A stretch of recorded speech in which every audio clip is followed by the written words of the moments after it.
కమలా Harris అయితే కీలకమైనటువంటి అడుగులు వేస్తోంది.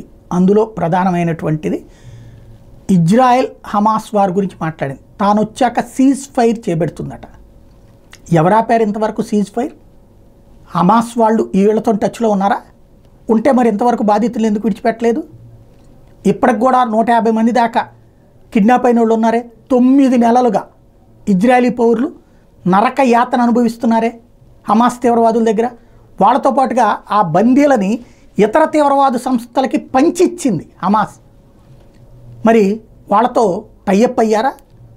అదే అమెరికా బందీని అట్లా వదిలేస్తారు వీళ్ళు? అమెరికా వాళ్ళకి ఎవరికన్నా అట్లా కిడ్నాప్ జరిగితే ఏం రాజీ కుదిర్చడానికి ఎవరు ఆపారు అసలు?